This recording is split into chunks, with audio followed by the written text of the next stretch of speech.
না পুঁথি। একটা ছোট্ট ছেলে যখন ঘুড়ি উড়ায় তখন ঘুড়িটা সুতো ছাড়তে ছাড়তে ঘুড়িটা অনেক দূরে চলে যায়, অনেক দূরে চলে যায়। সেখান থেকে মাথাটা দেখবেন কাঁপায় এভাবে। ওখান থেকে জানান দিতে চায়, বন্ধু আমি তো অনেক দূরেই চলে এসেছি, এখান থেকে আর নামবো না। কিন্তু যে সুতোটা ধরে আছে সেই তো জানে আমাকে টান দিলেই তো আমাকে ওই ঘুড়িটা আমার কাছে চলে আসবে। তবুও সে আসতে চায় না, কেন? কাঁপতে থাকে। তাই জীবের সমস্ত সুতাটা রয়েছে কোথায়?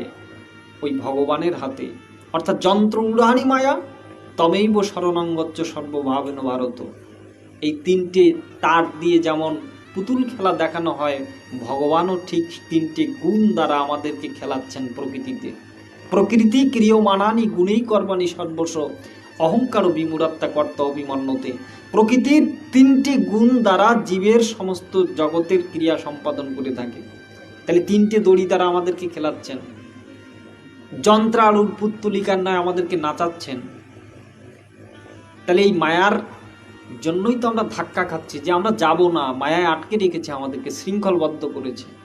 তাই ভগবানের জন্ম কর্ম থেকে শিক্ষা নিতে বলছে জীবকে, যে তোমরা শিক্ষা নাও। আমার জন্ম দিব্য, আমার কর্ম দিব্য। এটা যদি তুমি জানতে পারো জীবদ্দশায়, তাহলে তোমার জীবনের যত পতন অভ্যুদয় বন্ধুর পন্থা যুগ যুগ ধাবিত যাত্রী, তুমি যে অনন্তকালের যাত্রী হয়ে অনন্তকাল ধরে তুমি যে ছুটে চলেছ, এই ছোটা তোমার বন্ধ হয়ে যাবে।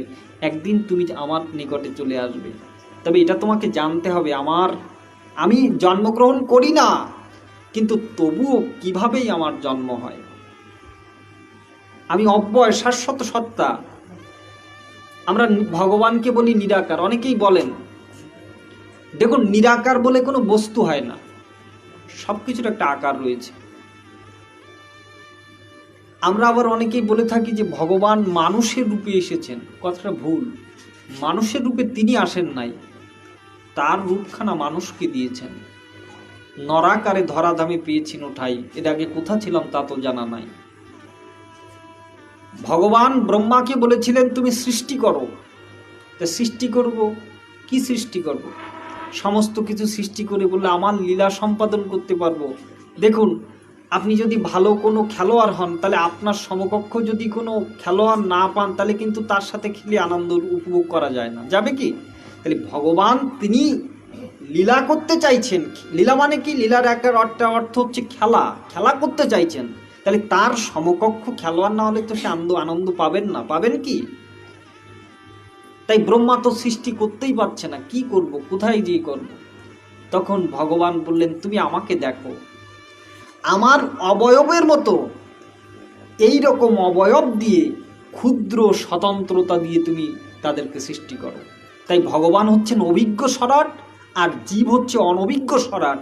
অভিজ্ঞ স্বরাট মানে হচ্ছে যার পূর্ণ স্বাধীনতা রয়েছে, আর অনভিজ্ঞ স্বরাট মানে যার পূর্ণ স্বাধীনতা নাই। স্বাধীনতা আছে, একটা মানুষ সে চিন্তা করলে ভগবানকে নাও ডাকতে পারে, এই স্বাধীনতা তার রয়েছে। কিন্তু এই ক্ষুদ্র স্বাধীনতা রয়েছে বিদায় আমরা নিজেই ভোক্তা সাজতে চাই, সব কিছু আমাদের মনে করি, কিন্তু সব কিছুই তো তার। তাই তার জন্মটা দিব্য, আবার তার কর্মটাও দিব্য। এই দিব্য কর্ম জীব সমস্ত সবাইকে করতে বলছেন। এই দিব্য কর্ম, দিব্য কর্ম মানে কি? মানে নিষ্কাম কর্ম। জগতে জীব যদি নিষ্কাম কর্ম করে, তাহলে তার আর কোনো সময় বন্ধন ঘটে না, সে মুক্ত হয়ে যায়। অর্থাৎ নিষ্কাম কর্ম তাকে করতে হবে। নিষ্কাম কর্ম মানে কি? ফলাকাঙ্ক্ষা বর্জন, কর্তৃত্ব অভিমান ত্যাগ, আর সর্বোপরি ভগবানে অর্পণ। আমাদের সমস্ত কর্ম ভগবানকে অর্পণ করতে হবে, তা না হলে আমাদের সমস্ত কর্মের বন্ধনে আমরা আবদ্ধ হয়ে থাকব। তাই ভগবানের এই দিব্য কর্ম যা তিনি জগতে সম্পাদন করেছেন, ভগবান বলছেন ন মে পার্থাস্তি ত্রিষু লোকেষু কিঞ্চন নান্য ব্যাপ্তব্য অব্যাপ্তব্যম বর্তয়েব চ কর্মণি। ওই অর্জুন, আমার এ জগতে কিছু পাওয়ার নেই, আমার এ জগতে কিছু চাওয়ার নেই, জগৎ থেকে আমার কিছু নেওয়ার নেই, বা এ জগতে আমার কিছু আমি যা দিয়েছি পূর্ণ করে দিয়েছি, এর থেকে আমার কিছু নেওয়ার নেই। তবু বর্তয়েব চ কর্মণি, তবু আমি কর্মণি বর্তে, কর্মের মধ্যে আমি থাকি। কেন? দেখেন, আমাকে দেখে জগৎ জীব তাদেরকে কর্মের ভিতরে, কর্মচক্রের ভিতরে ফেলা হয়েছে। তারা কর্ম করুক, কিন্তু কর্মের ফলাকাঙ্ক্ষাটা ত্যাগ করতে হবে। এটা খুব কঠিন, মুখে বলা যতটা সহজ, খুবই কঠিন। তাহলে এই ভগবানের জন্ম কর্ম সবই হচ্ছে দিব্যময়। এই জন্য ভগবান অবতরণ করেন, আসেন আমাদের নিকটে এসে তিনি লীলা করেন, লীলা করে লীলায় আবার তিনি অপ্রকট করেন। এটা ভগবানের কততম জন্মোৎসব পালিত হচ্ছে আপনারা জানেন? 5247তম। কিভাবে এই হিসাবটা এলো দেখুন। আমরা যে খ্রিস্টাব্দ গণনা করি, খ্রিস্টাব্দ এটা কত সাল, কত খ্রিস্টাব্দ? 2021 খ্রিস্টাব্দ। অর্থাৎ যীশু খ্রিস্টের পরের থেকে খ্রিস্টাব্দ এসছে, আর যীশু খ্রিস্টের আগে হচ্ছে খ্রিস্টপূর্ব। তা দাপর যুগটা শেষ হয়েছে, অর্থাৎ ভগবান অপ্রকট করেছেন, দাপর যুগ শেষ হলো, কলির প্রারম্ভ হলো। কত খ্রিস্টপূর্বে? ধরা হয় 3101 খ্রিস্টপূর্বে কলিযুগের আবির্ভাব, কলিযুগ শুরু হয়েছে। তাহলে 3101 আর বর্তমান কত চলছে? 2021। এটা আপনি যোগ দিবেন। সেখান থেকে ভগবান প্রকট ছিলেন 125 বছর জগতে, ওই 125 বছর যোগ দিন, সব মিলে যোগ করে দেখুন 5247। এইভাবেই এসছে। এখান থেকে 5247 বছর আগে ভগবান তার প্রকট লীলা সাধিত করেছেন।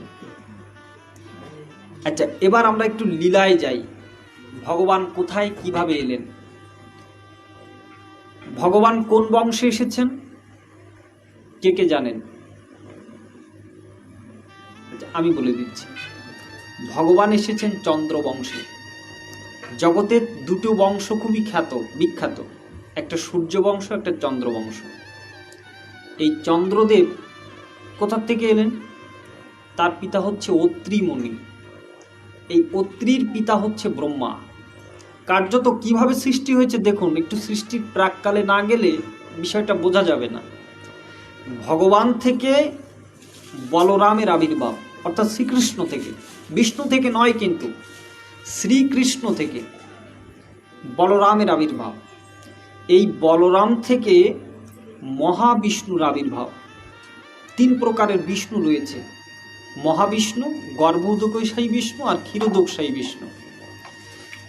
মহাবিষ্ণুর আবির্ভাব, যাকে আমরা নারায়ণ বলি। নার মানে জল, অয়ন মানে আশ্রয়, যিনি জলকে আশ্রয় করে আছেন, বা সমস্ত জীবের আশ্রয়ও তিনি, এমন বলা হয়। তাহলে এই মহাবিষ্ণু থেকে জগতের যত অবতারবৃন্দ এসেছেন এখান থেকেই এসেছে, কিন্তু স্বয়ং অবতার এসেছেন এই বৈবস্বত মন্বন্তরের অষ্টবিংশ দাপর যুগের শেষে ভগবান স্বয়ং অবতরণ করেছেন। তাই চৈতন্য চরিতামৃতকার ছিল কবিদাস গোস্বামী বলছেন যে স্বয়ংয়ের কাজ নয় ভূভারও হরণ, কৃষ্ণদেহে বিষ্ণু করে অসুর সংহারণ। ভগবানের জন্মরহস্যটা এখানে। বৃন্দাবনে যে ভগবান লীলা করেছেন, সেখানে যিনি অসুর দমন করেছেন, প্রেম লীলা করেছেন, প্রেম লীলা যিনি করেছেন তিনি মাধুর্যের জগতে ছিলেন। আর ঐশ্বর্যে লীলা করেছেন, অর্থাৎ অসুর দমন করেছেন ওই বিষ্ণু তত্ত্বে সবাই। এই গর্ভ উদকশায়ী বিষ্ণুর নাভিকমল থেকে জন্ম হচ্ছে ব্রহ্মার। খুব মনোযোগ দিয়ে শুনবেন।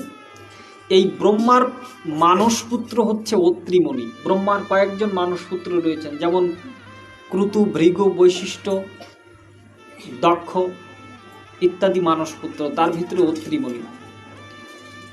অত্রির পুত্র হচ্ছে চন্দ্র, এই চন্দ্রের পুত্র হচ্ছে বুধ, বুধের পুত্র হচ্ছে পুরুরবা, পুরুরবার পুত্র হচ্ছে আউ, আউর পুত্র হচ্ছে নহুষ, নহুষের পুত্র হচ্ছে যজাতি, যজাতির পুত্র হচ্ছে যদু, যদুর পুত্র ক্রষ্টু, ক্রষ্টুর পুত্র শশবিন্দু, শশবিন্দুর পুত্র জামক, জামকের পুত্র বিদর্ভ, বিদর্ভের পুত্র ক্রত, ক্রতের পুত্র দশাও, দশার পুত্র সাত্তক, সাত্তকের পুত্র মধু, মধুর পুত্র বৃঞ্চি, বৃঞ্চির পুত্র হচ্ছে দেবমীর, দেবমীরের পুত্র হচ্ছে সুর, সুরের পুত্র বসুদেব, আর বসুদেবের ওখানে তিনি আসলেন, নাম হলো বাসুদেব শ্রীকৃষ্ণ।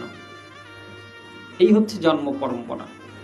তো একটু বলি, এই দেবমীর যিনি, তার কিন্তু 2টি স্ত্রী ছিল। একটা বৈশ্য কন্যার থেকে বিবাহ করেছিলেন, একটা ক্ষত্রিয় কন্যার থেকে বিবাহ করেছিলেন। তা বৈশ্য কন্যার থেকে যিনি সন্তান হয়েছিল তার নাম পর্জন্য। এই পর্জন্যকে ওই বৈশ্য সম্প্রদায়ের ভিতরে দিয়ে দেওয়া হয়েছিল গোকুলে, সেখানেই রাজা করে দিয়েছিলেন পরবর্তীকে পর্জন্য, তার মানে মায়ের বাবা অর্থাৎ দাদু, ওখানেই রাজা করে দিয়েছিলেন। আর এই যে ক্ষত্রিয় কুলের যিনি হয়েছিলেন তিনি হচ্ছেন সুর, এবং সুরকে তিনি রাজা করেছিলেন এদিকে। তাহলে সুরের পুত্র বসুদেব। এবার এইভাবে বসুদেব তিনি অনেকগুলো বিবাহ করেছিলেন। তার মধ্যে তিনি উগ্রসেন এবং দেবক, তারা দুই ভাই। উগ্রসেনের হচ্ছে বড় সন্তান হচ্ছে কংস, এবং তার আরও 5টি মেয়ে ছিল। আর দেবকের 5টি মেয়ে ছিল, তার ভিতরে একজনের নাম হচ্ছে দেবকী। দেবকীকে ওই বড় ভাই কংস খুবই ভালোবাসত। এবার কি হলো, বসুদেব এই কংসের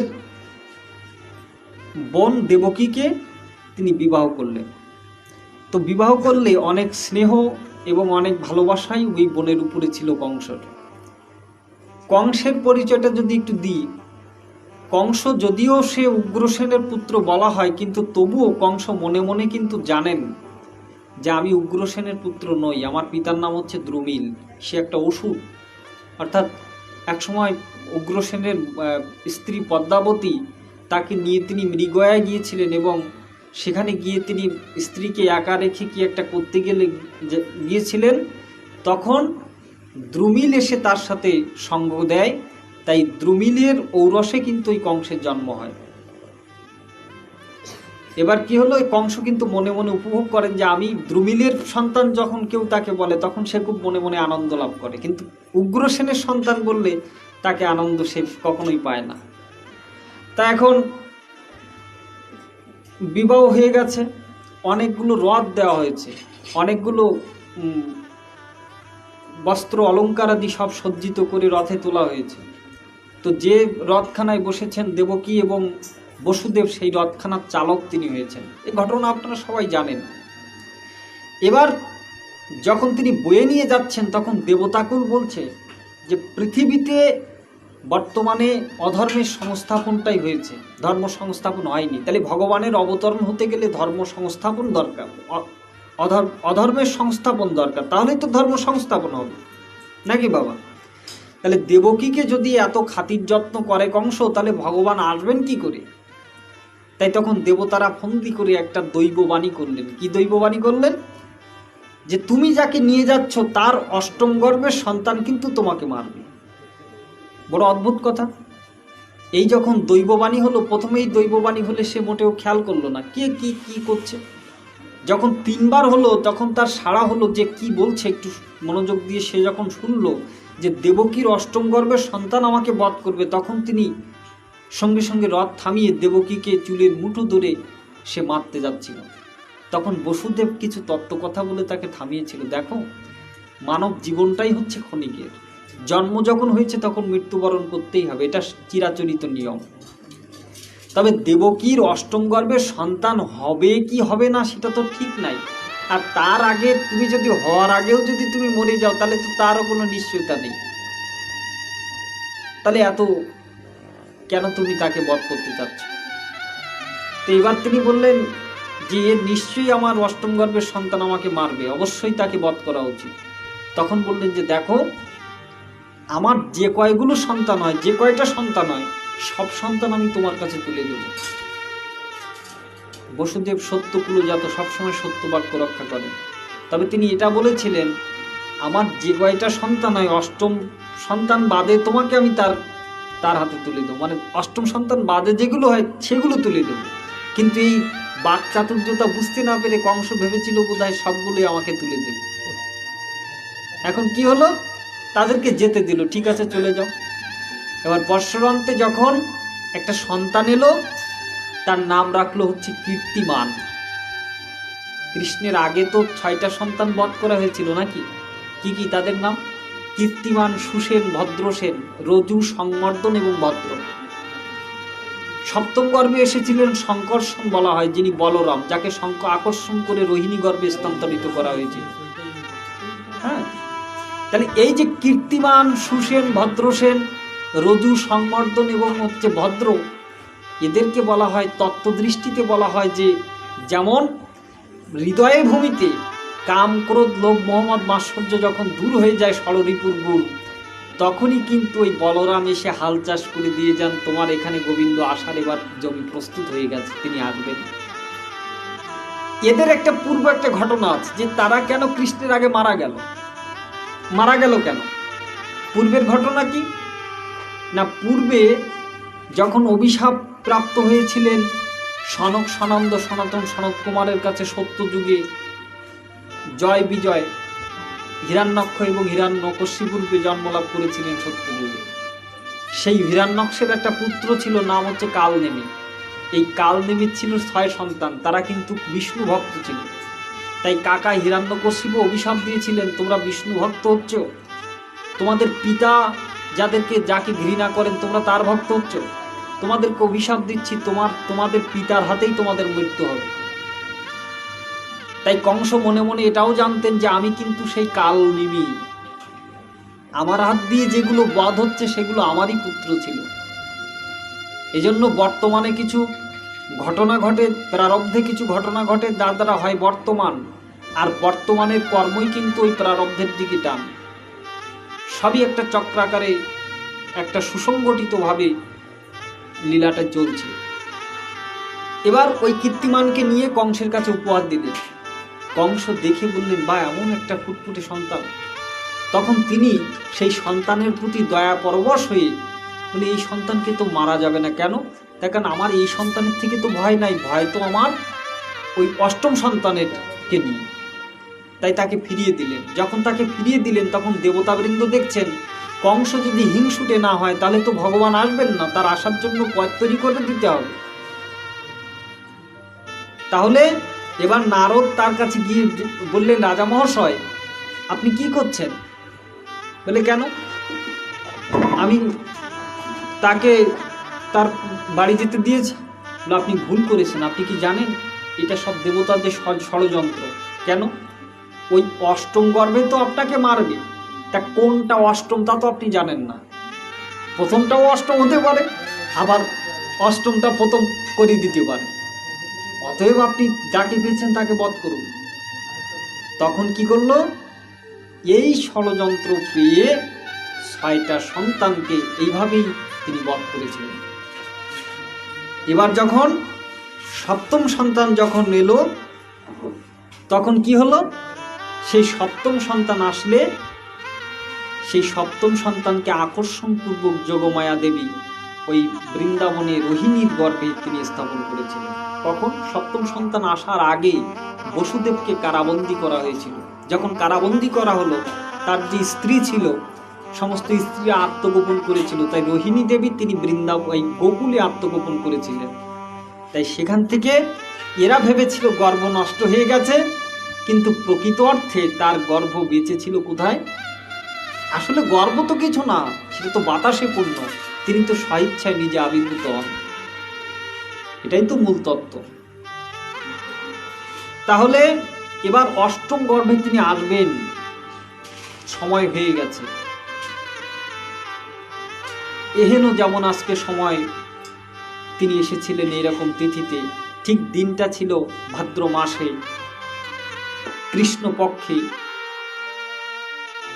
রোহিণী নক্ষত্রে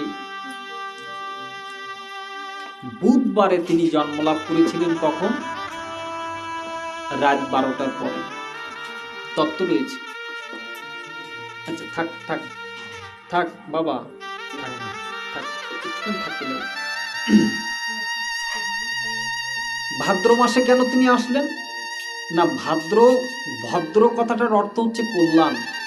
তিনি সমস্ত জীবের কল্যাণ করার জন্যই ধরণীতে অবতীর্ণ হয়েছেন ভাদ্র মাসে। কৃষ্ণপক্ষে কেন না? কৃষ্ণপক্ষে জন্য কৃষ্ণপক্ষের সাথে কৃষ্ণের অঙ্গের একটা রূপের একটা রয়েছে, সামঞ্জস্য রয়েছে। যেমন কৃষ্ণ মানে কালো, তেমন কৃষ্ণের গায়ের রঙও কালো।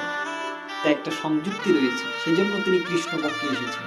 শুক্লপক্ষে তো আসবেন রাধারানী, তিনি রং তো হবে শুক্ল বর্ণ, সাদা বর্ণ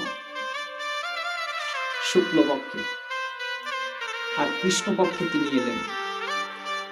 আর কি রোহিণী নক্ষত্রে। রোহিণী নক্ষত্রে কেন? তার কারণ হচ্ছে মা, আমি একজনকে আশ্রয় করে আসছি দেবকী মা, তো বৃন্দাবনে আমার এই গোকুলে একজন রয়েছেন, মা হচ্ছে রোহিণী, তাই তার নাম সংযুক্ত রোহিণী নক্ষত্র নিয়ে তিনি আবির্ভূত হয়েছেন। রাত 12টার পরে কেন? দেখুন এই আজকে যে অষ্টমী, রাত 12টার পরে কিন্তু চন্দ্রদেব উদয় হবেন।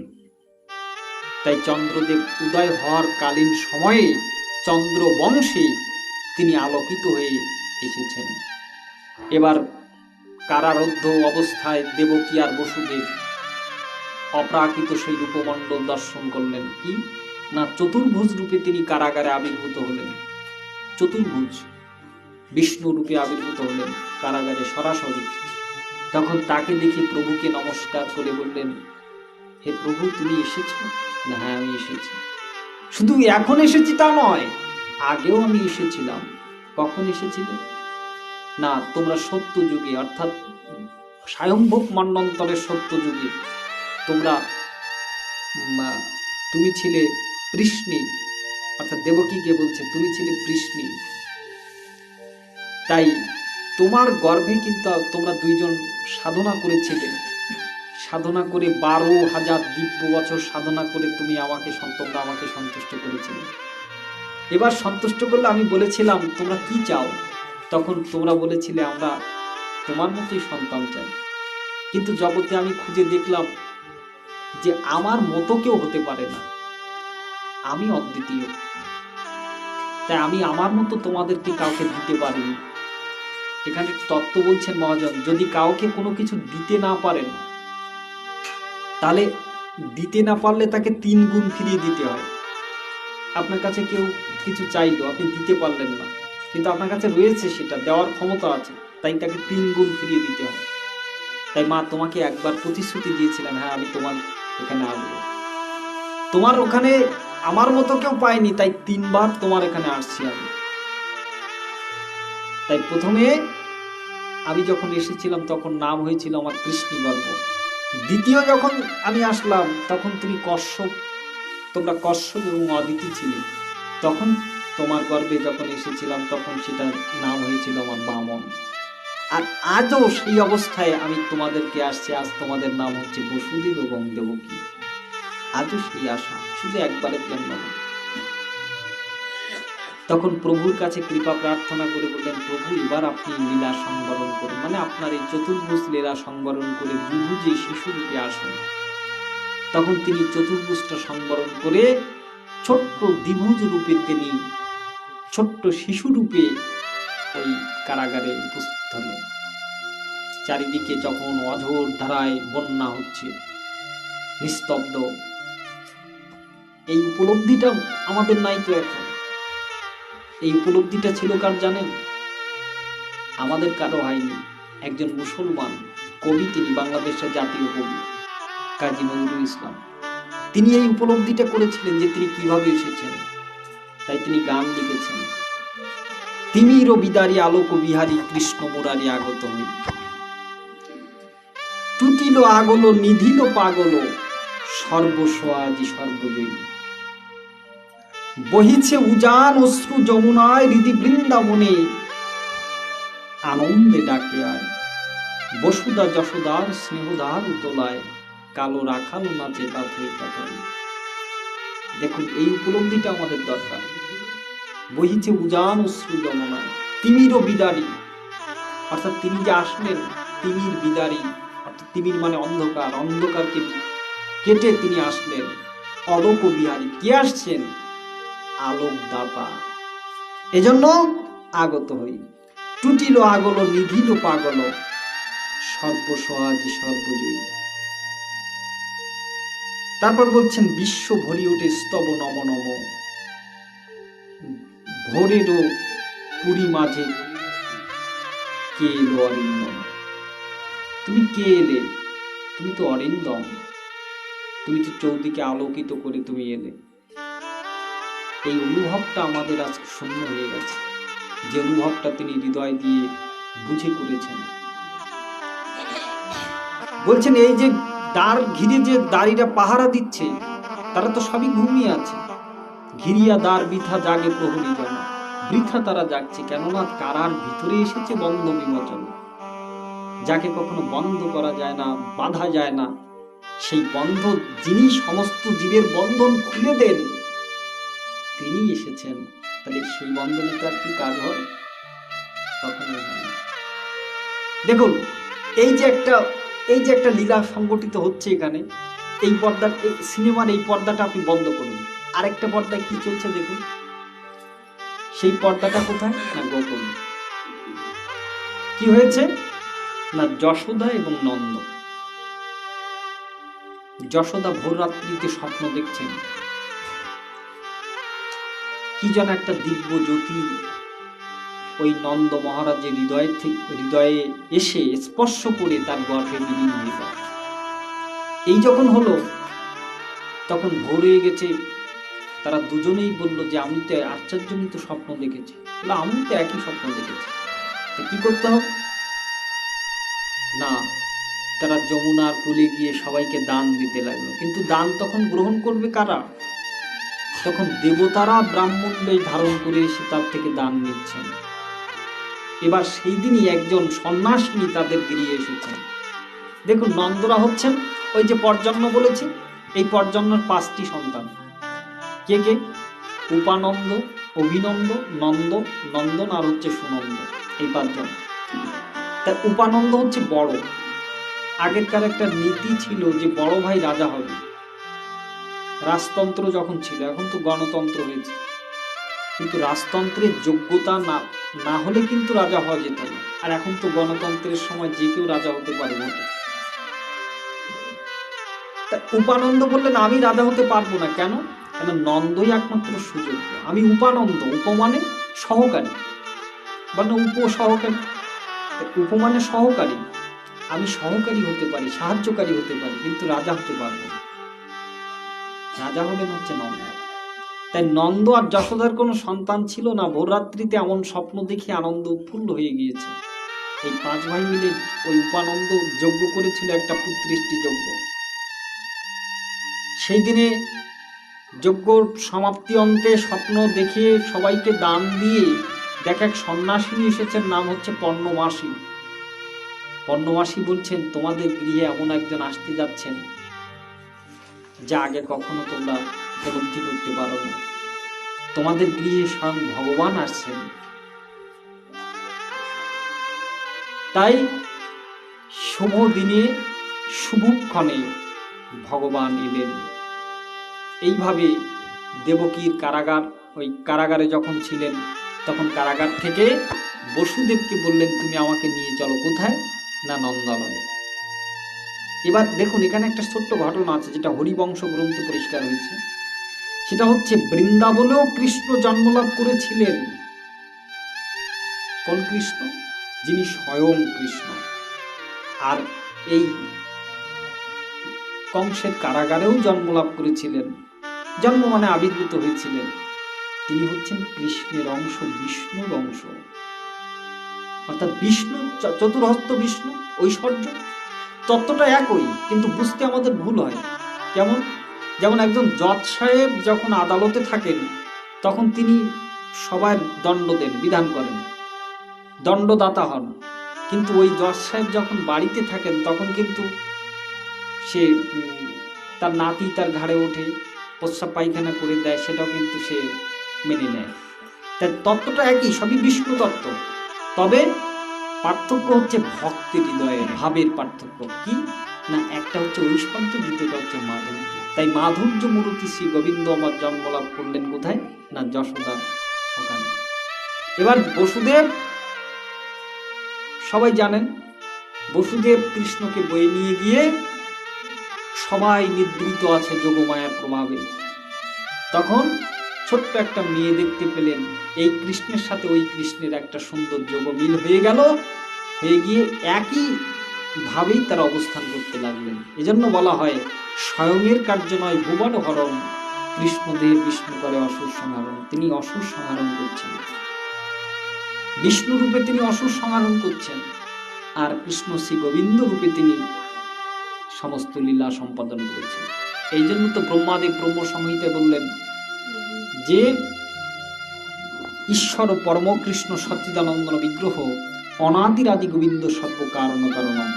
ঈশ্বর পরম কৃষ্ণ অর্থাৎ পরমেশ্বর হচ্ছেন শ্রীকৃষ্ণ, ঈশ্বর পরম কৃষ্ণ সচ্চিদানন্দ বিগ্রহ, যার ভিতরে সচ্চিত যুক্ত আনন্দ, তাই তো সে সচ্চিদানন্দ বিগ্রহ। অনাদির আদি গোবিন্দ, আমরা যে কাজ করি না কেন তার একটা আদি বা মূল রয়েছে, কিন্তু গোবিন্দের কোনো আদি বা মূল নাই, তিনি স্বরূপেই প্রতিষ্ঠিত। গোবিন্দ গা বেদান বিন্দুটি ইতি গোবিন্দ, তিনি সর্বজ্ঞ সর্ববেদজ্ঞ, তাই তিনি গোবিন্দ নামে অভিহিত হন। আর সর্বকারণ কারণম, আমাদের যত সমস্ত আমরা কাজ করি না কেন তার একটা কারণ থাকে, কিন্তু সেটা থাকে আপত্ত বা নিমিত্ত কারণ, কিন্তু পরম সূক্ষ্ম মূল কারণ হচ্ছে সেই শ্রী গোবিন্দ, তিনি একমাত্র মূল কারণ, মূলে তিনিই বসে আছেন, মূলে তিনিই বসে আছেন। তাই তার স্মরণ আমাদের সবাইকে গ্রহণ করতে হবে। আজকে সেই ব্রত উদযাপন আপনারা করছেন, এখানে ভক্তবৃন্দরা মিলে অনুষ্ঠানাদের আয়োজন করেছেন, অনেক সৌভাগ্যের ব্যাপার, এবং এটা যে আমরা সবাই করতে পারছি এটাও আমাদের একটা সৌভাগ্যের ব্যাপার। এবং এখানে যতক্ষণ ভাগবতী কথা হয় অভিষেক পর্যন্ত আপনারা অবস্থান করবেন। অভিষেকের পরে যে যার গৃহে গিয়ে যদি না পারেন একটু অনুকল্প আদি পেয়ে আগামী দিন দিয়ে পালন করবেন। পালনের মন্ত্র সবার জানা আছে তো নাকি? যদি জানা না থাকে তাহলে দেখবেন পঞ্জিকায় লেখা আছে, প্রত্যেকের গৃহে পঞ্জিকা রয়েছে, এই পঞ্জিকায় পালনের মন্ত্র লেখা রয়েছে, এটা দেখে আপনারা পালন করবেন। জয় নিতাই।